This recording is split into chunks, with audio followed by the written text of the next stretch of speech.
يويا ورمويا لي أكم جرتو فيما فلان جرت الله لابوخيا مويا لما بيخ فلان دبينتي كوتا واتسانغارتيسا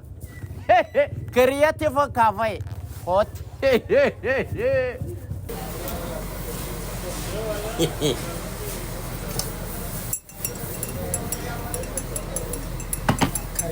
هاي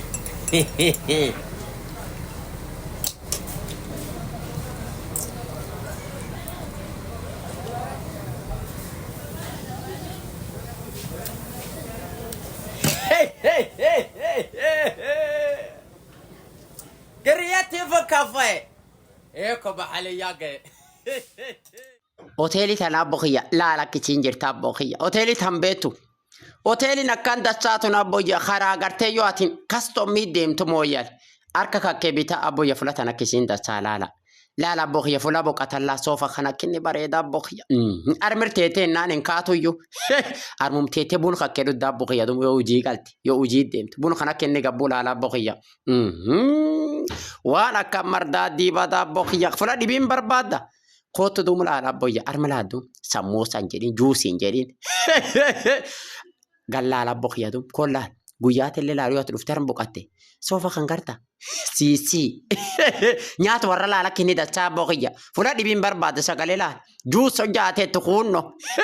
special juice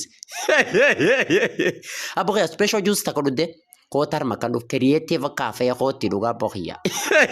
yoo rifeensi qaqqabata tortumteetee gartee rifeensi qabatee rifeensi si guddaata akan laalte badaa isaa ciradhaa rifeensi kan isaa taatadha fulaan ati deemtiin jirtaa boqiyya armu ammallee creative cat sedhan creative aboqiyya laal beta dikon de rifeensi kawan machine kan diko akan deegee kan nagubbaatti bisaa qoxoo yuura kan jejeenee kan dikon sodaadha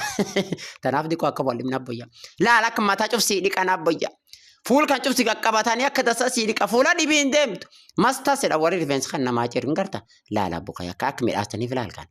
very nice creative cat sedhan akkasii midhaasi dum ijoolleen ta'e babbareeddu gar dhibiin barbaadde kinyoosi yette gar dhibiin deemtu halkallee laala akkisiin bareeddaa boyya laayitii sun laalme masha Allah callaa dumuan dhibiin jedhini very nice laala boqiyya laftan akkisiin bareeddin garta very sweet la biiti akkisiin haasoft beeknamii dhufee armumaa boqata welcome to Creative Cafe, the best place to relax in Moyale town.